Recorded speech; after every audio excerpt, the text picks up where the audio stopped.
Sejam muito bem-vindos ao Construindo Catedrais. Eu sou Eduardo Faust, arquiteto especialista em arquitetura sacra e seu anfitrião. Hoje falaremos sobre o Livro dos Monstros, capítulo 5, Sexualidade. Para falar sobre esse tema, minha conversa é com o monge beneditino Dom Roberval Monteiro, que é pintor, professor do Pontifício Ateneu Santo Anselmo, em Roma, e tem mestrado e doutorado em Teologia e Iconografia pelo Pontifício Instituto Oriental, também em Roma. Inscreva-se no nosso canal do YouTube, que é o Arq Eduardo Faust, e me segue lá no Instagram, no @FaustArq, e no Facebook, no Arq Eduardo Faust. E também, se quiser se aprofundar um pouco mais, acesse o meu site, que é faust.arq.br. Além dos monstros nas igrejas, existem outras imagens que causam dificuldade de entendimento. Um exemplo hindu é o conjunto de templos de Khajuraho, não sei falar, onde vemos inúmeras figuras durante o ato sexual.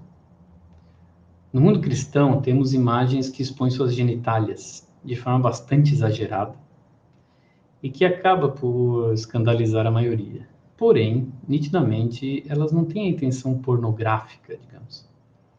Como interpretar essas figuras? Figurinhas que estão como pequenos capitéis, justamente na junção da parede com o teto, que tem um valor apotropaico, e tem, digamos, uma visão da vida que escandaliza o homem contemporâneo. O homem contemporâneo é muito moralista. Quando a gente fala de medioevo ou Idade Média, a gente tem uma noção muito marcada pelos filmes, então é sempre um ambiente escuro, as pessoas muito fanáticas, ignorantes, etc. E tal. Tudo isso é falso. Os ambientes da Idade Média eram profundamente coloridos e havia muito mais cultura que no mundo contemporâneo. Havia uma técnica também, inclusive. Mas não a técnica, evidentemente, da informática, ou etc e tal, mas eles tinham técnica, era uma sociedade diferente da nossa. Sobretudo, era muito diferente o aspecto moral. A moral medieval é muito mais liberal do que o mundo contemporâneo, onde a gente vive uma libertinagem, uma liberalidade que a gente acha... Primeiro porque para o homem medieval tudo é uma coisa só, tudo é uno, não é separado. E esse lado mais selvagem, digamos, é integrado. Digamos, a sexualidade masculina ou feminina não é um problema. Não é uma coisa que pode causar constrangimento. Nós hoje somos capazes de nos escandalizar realmente com essas figurinhas, porque muitas vezes são figurinhas que estão mostrando o traseiro, estão mostrando a genitália, estão com o seu lado gracioso.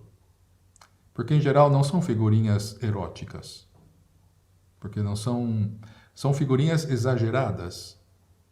São figurinhas, digamos, onde a figura feminina tem uma vagina enorme, ou então o homem tem um falo enorme, ou um falo estranho, ou um falo que é um ramo que se transforma num ramo de uma planta. Então, tudo está muito ligado àquilo que nós dissemos antes, a questão da estranheza. Às vezes essa estranheza é também graciosa. Graciosa em que sentido? Que é engraçado.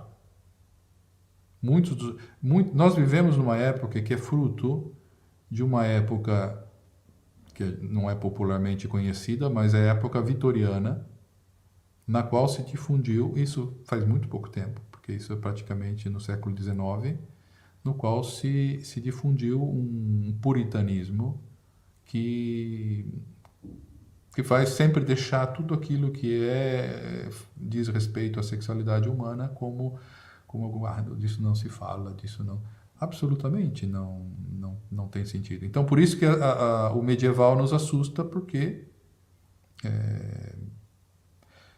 se você olha, os templos hindus, existem templos hindus onde na parte externa do templo, o Mircea Eliade trata muito isso, tem um outro sujeito que nós já citamos no nosso curso, que é o Titus Burckhardt, Arte Sacra no Ocidente e no Oriente, no qual ele fala desses templos hindus, no qual no lado externo do templo estão cheios de figuras fazendo sexo, fazendo explicitamente sexo.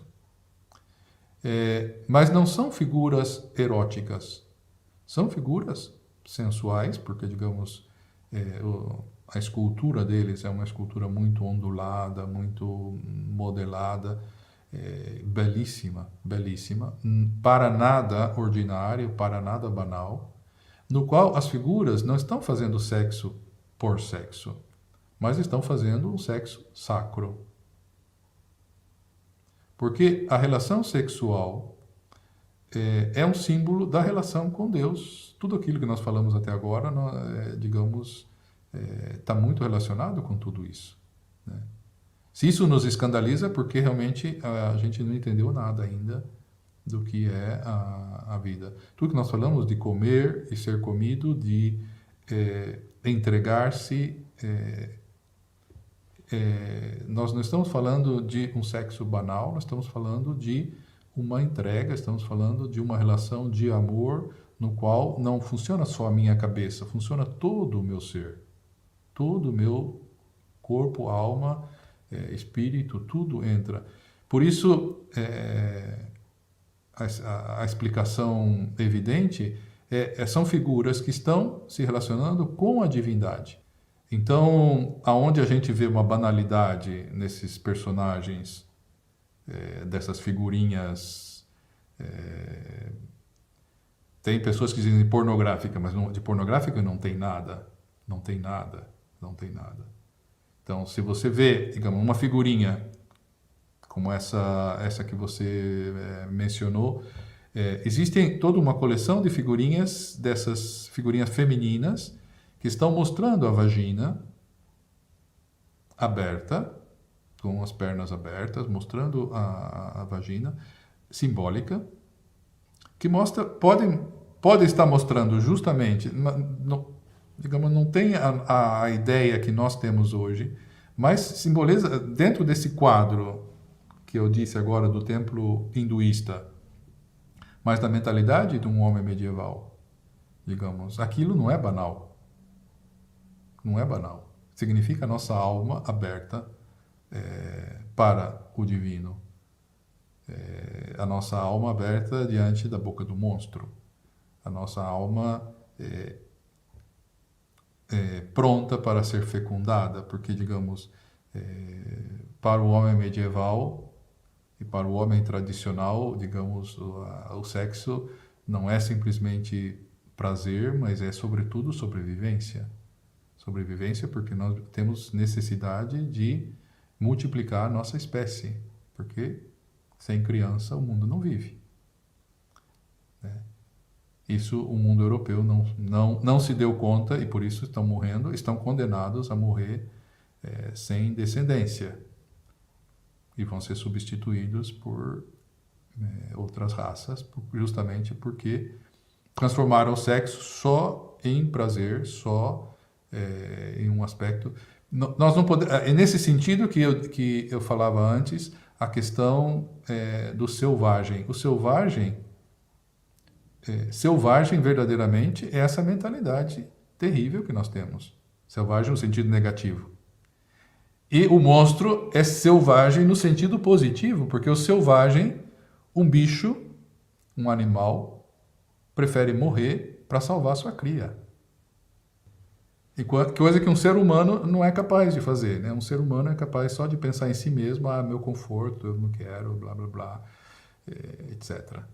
Então, nós precisamos desse selvagem, precisamos descobrir esse selvagem maravilhoso que está... E cada vez agora é uma tendência um pouco contemporânea de descobrir os animais. Um afresco medieval do século XIII, uma árvore de falos.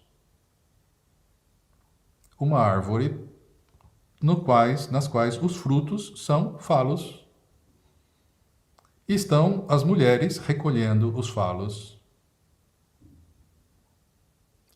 Pornografia? Não. Absolutamente. Porque, justamente, o falo é símbolo da potência, símbolo da vida. Sobretudo no mundo antigo, medieval, eles não sabiam que a mulher, ou, digamos, a criança nasce do encontro das duas células. Eles pensavam que, na verdade, a origem da vida é o falo masculino. Falo masculino é redundância. O falo, digamos, é origem da vida. É a origem da vida. Por isso, nós vamos ter no Japão, na China, na África e na antiga Roma, nós vamos ter esculturas só do falo. Pompei, por exemplo, não sei se vocês conhecem, em Pompei, no Museu Nacional, Museu Arqueológico Nacional, tem uma sala que chama Sala dos Segredos, que é a sala onde eles colocaram esses objetos de arte que provocam constrangimento nas pessoas de bem. Que é uma sala cheia de falos, lâmpadas em forma de falo, objetos em forma de falo, ou personagens com um falo gigantesco, porque tudo isso não era pornografia, tudo isso era vida, um profundo conhecimento, uma profunda reverência para a vida. Que tenha um lado picante, vai ter sempre, tem que ter. Nós precisamos desse lado. Mas a gente não pode interpretar essas coisas com a mentalidade de hoje, porque a mentalidade de hoje não funciona. Eu, como artista, nunca pintaria uma coisa assim, porque, digamos, seria incompreensível. Inclusive, essas imagens com os falos exagerados estão levando, em geral, um bastão, que também é uma imagem fálica de poder. De poder. Porque justamente um falo que não está na posição ereta não é capaz de transmitir a vida. Por isso, digamos, o báculo do bispo, por isso o cetro do rei, por isso a varinha do Harry Potter, eles têm que ser verticais. Eles têm que estar na posição, porque é a posição da criação. É o lado magnífico, é um lado estupendo da sexualidade humana, da sexualidade masculina. Não é para se tornar uma piada simplesmente ou visto de uma forma banal. Mas vê a responsabilidade que o ser humano masculino tem de criar vida, de dar origem à vida, de ser criativo. Assim como as figurinhas femininas que estão mostrando a vagina, a sua abertura, a sua capacidade de acolher, a sua capacidade de gerar a vida, a sua capacidade de proteger, a sua capacidade de transmitir a vida, de custodiar a vida, que é o lado magnífico da sexualidade feminina. Então, essas imagens, elas são sublimes, não são ridículas. Elas são sublimes porque mostram a verdade da nossa realidade, e não aquilo que o mundo quer fazer. Porque quando o mundo banaliza a nossa sexualidade, ele, na verdade, transforma a nossa sexualidade em um objeto de compra e venda, num objeto de exploração comercial. O interesse do mundo é sempre comercial, não é de nos transformar em pessoas melhores, em pessoas mais humanas. Mas é o contrário, banalizando o que é sagrado em nós acabamos virando carne no açougue, né? As pessoas se tornam carne no açougue,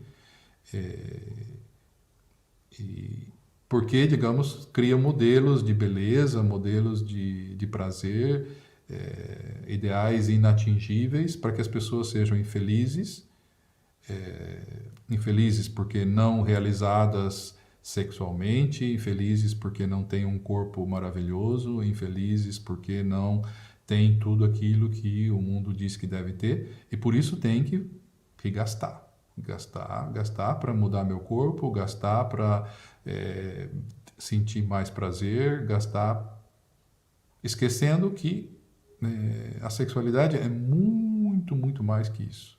É muito, muito mais que isso. Muito mais sagrada, muito mais profunda e muito mais bela. Dom Roberval, muito obrigado e nos vemos em breve. Obrigado, Fausto, pela oportunidade de a gente compartilhar aquilo que, digamos, fomos descobrindo pelo caminho, que ainda descobriremos. Penso que a nossa missão nessa vida é aprender muito, aprender sobre o amor, aprender a nos deixar amar, aprender e, sobretudo, compartilhar aquilo que nós aprendemos, que é também uma forma de aprender, né? Porque, na verdade, quando a gente tem que explicar aquilo que a gente entendeu, na verdade, a gente aprende de novo, aprende de forma mais profunda.